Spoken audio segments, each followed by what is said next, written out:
Hi everybody, my name is Kaylee. I live in Bloomington, Illinois. It's where Illinois State University is located, if you're familiar with that.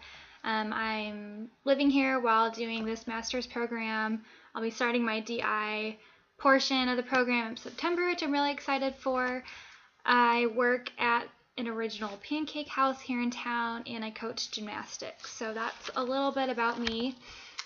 Some qualities and characteristics that I think a leader should display. I think that they should be likable and respectable, because nobody wants to follow somebody that they don't like or that they don't respect. And I also think that to be a good leader, you need support from other people, and nobody wants to give support to somebody that they also don't like or respect. So those are important, I believe. I think that a leader should also listen to people and be a good listener and be willing to listen whenever needed. Listen to new ideas, listen to advice, consider what people are telling you. If you're a manager per se and your employees come up and they say, hey, this task is really hard for us, this is why, XYZ. As a good leader, you would want to listen to those concerns and then take steps to make things right for the people that are following you. I think that a leader should try new things.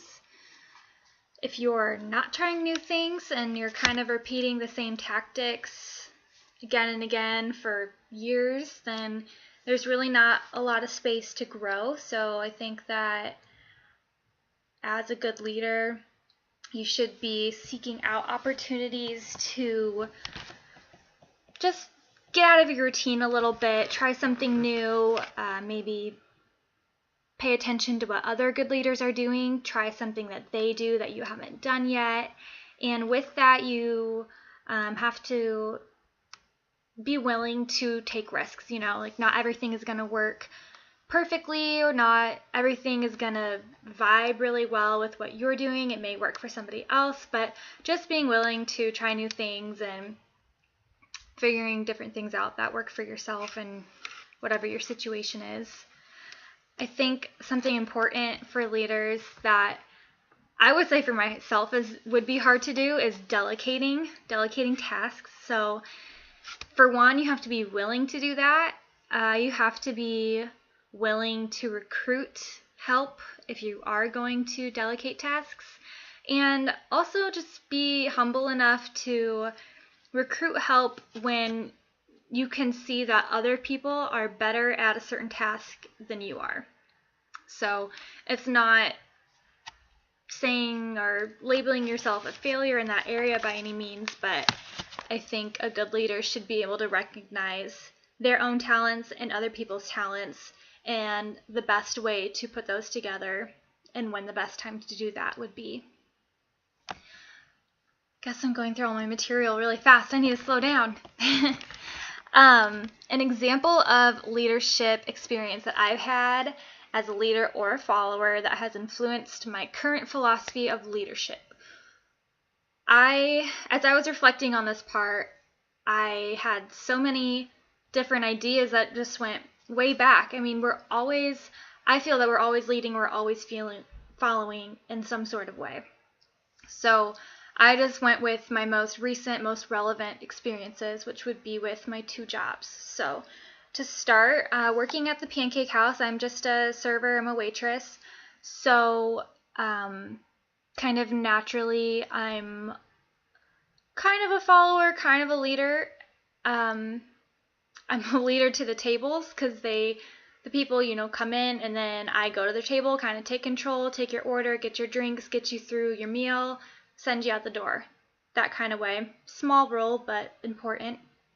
And then on the other hand, also a follower, because if you are a server, then you basically just have to listen to what your kitchen manager says or the floor manager, whatever. You're there to support the restaurant and to support the managers to keep that place afloat. So in that way, it would be a following position. So this restaurant actually just opened almost a year ago, in February of 2018. So I started working there right as we opened, and soon after we opened, several of the managers approached me and asked if I would want to stop being a server and start managing. And I thought that was really flattering that they would want my help in that way, and that they saw potential for me to step up in more of a leadership position. So that was, like I said, it was flattering. But I had to take time to think about that and think about what all they were asking me to do.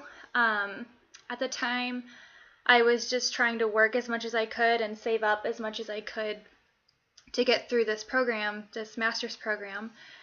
And I knew that, I don't know if anybody else has ever worked as a waitress or worked in the food business as a manager or something like that, but if you're a manager, you're not making those tips anymore, and those were helping me a lot to save up for this program. So while it was a compliment for them to want my help and to be a manager alongside with them, I actually declined, and I decided to stay a server because that was more beneficial for what I needed in that time.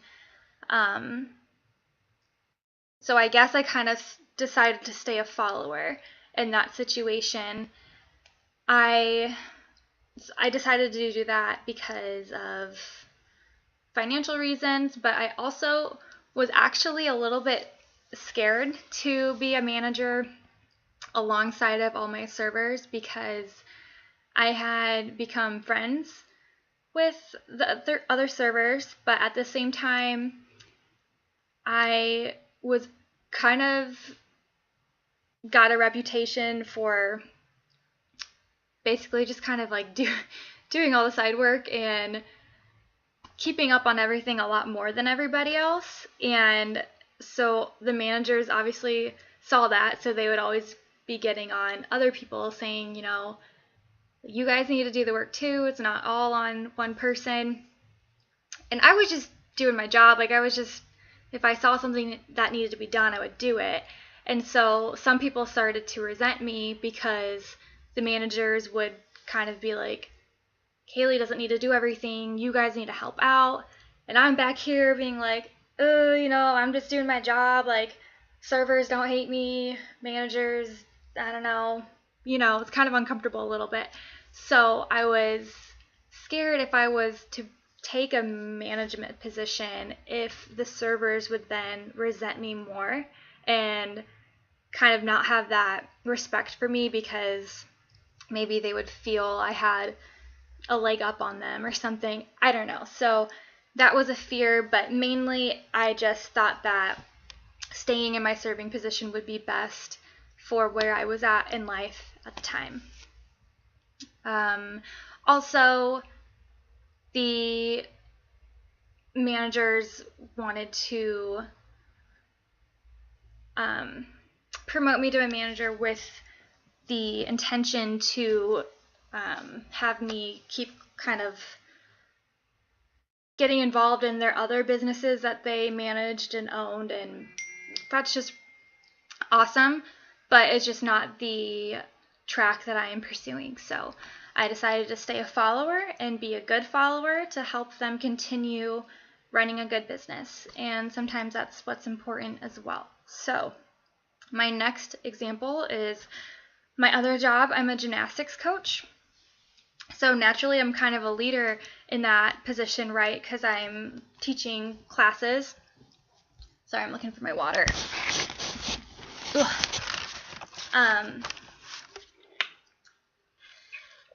I have a group of young girls that I instruct for an hour to 2 hours at a time.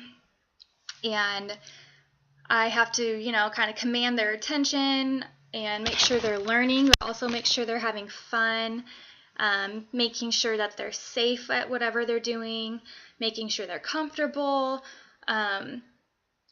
also teaching them to, it's okay to be scared, just go for it. I'll be here, but I'm not going to hold your hand the whole time. So there's a lot of different skills that kind of go into that. But some other things that I've learned from being a coach is you can kind of tell if somebody is trying or not, or if they're fake trying.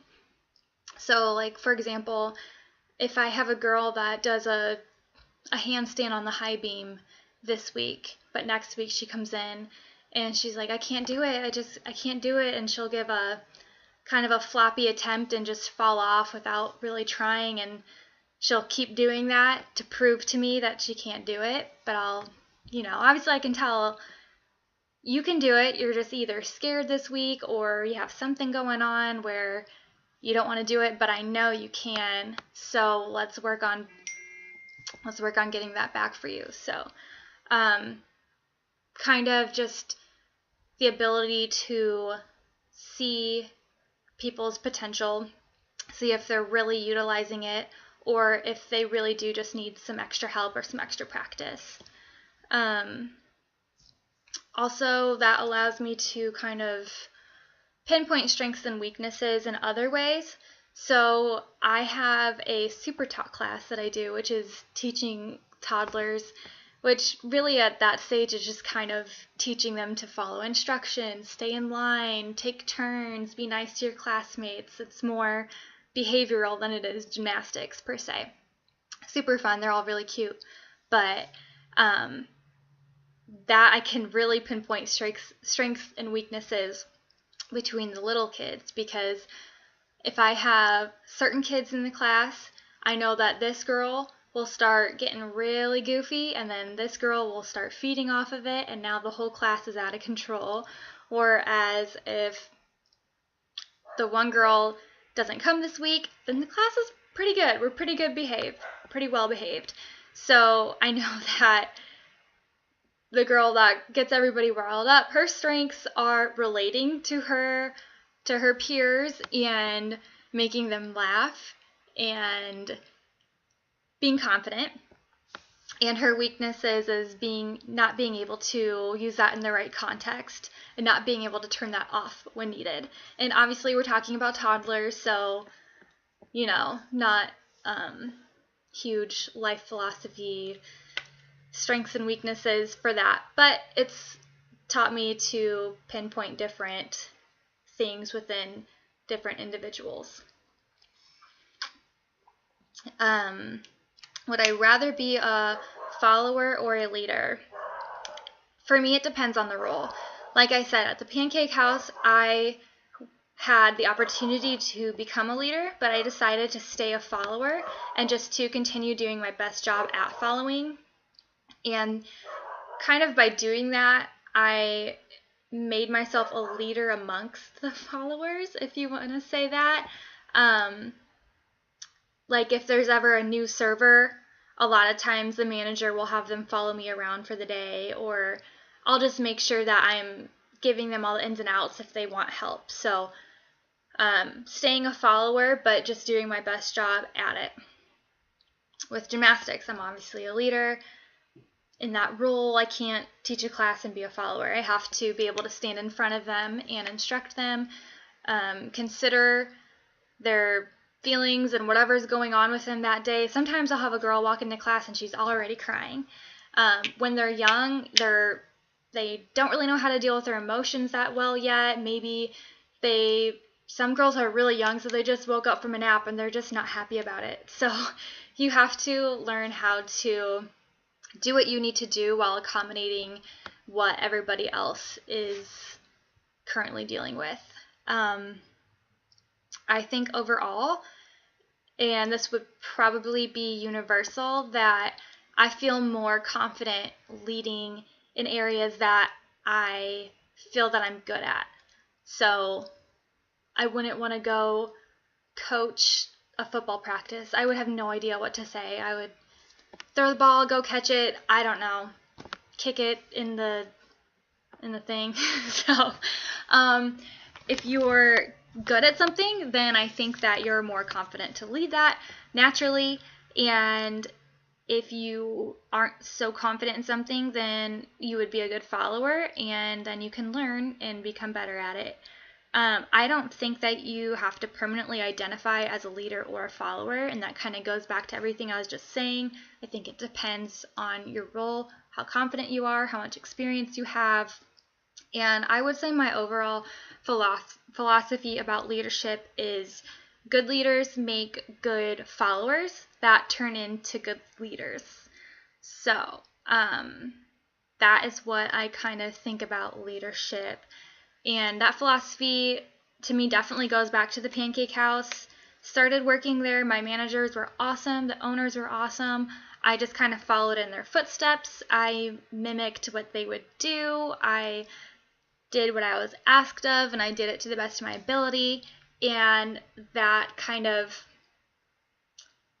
prompted me to become a leader, and in their eyes at least. So that just kind of taught me that being consistent and doing everything your best, showing up, putting in the work, not trying to find shortcuts, but just doing the work, it really sets you apart. So makes you, by me being a good follower from my good leaders, I kind of became a leader, even though I decided to stay a follower. We already talked about all that. But anyways, that's my philosophy. That's what I have to say about leading and following, and I look forward to hearing about everybody else's philosophies and thoughts on the topic as well.